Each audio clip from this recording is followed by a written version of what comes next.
यशोदा माता के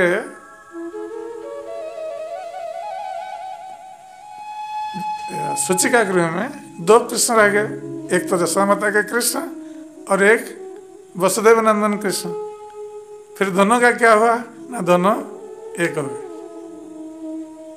क्योंकि ब्रजनंदन कृष्ण में भगवान कृष्ण के सारे अवतार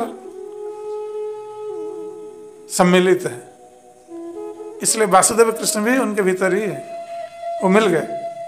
और जब अक्रूर कृष्ण को लेकर गए मथुरा, भगवान कृष्ण कहते हैं वृंदावनं परित्यज्य पादं एकं न गच्छति, वृंदावन को त्याग कर मैं एक पग भी बाहर नहीं जाता, ब्रजनंदन कृष्ण कह रहे हैं। तो यदि ब्रजनंदन कृष्ण वृंदावन को त्याग कर बाहर नहीं जाते हैं तो फिर मथुरा कैसे गए? तो मथुरा भगवान ब्रजनंदन कृष्ण नहीं गए।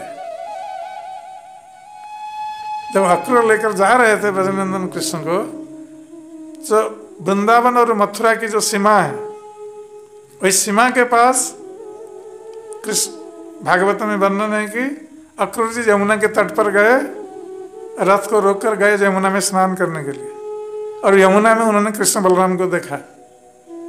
तो आश्चर्यचकित हो गए कि कृष्ण बलराम तो रथ पर बैठे हुए थे, यमुना में कैसे आ गए?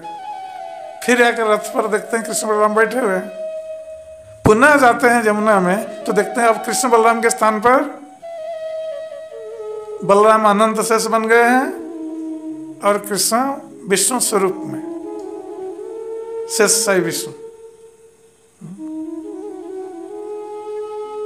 तो वसुदेव जी प्रार्थना करते हैं, तो वहीं से कृष्ण रह गए, ब्रजनंदन कृष्ण ब्रज में, और वासुदेव कृष्ण फिर निकल कर गए मथुरा, जो वासुदेव स्वरूप है।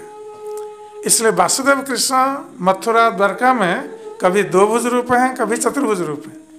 अपनी इच्छा अनुसार वो रूप परिवर्तन भी करते हैं, कभी चतुर्भुज रूप प्रदर्शन करते हैं, कभी दो भुज होते हैं। किंतु वृंदावन में भगवान कृष्ण सदा सर्वदा दो भुज रूप ही। केवल एक बार गोपियों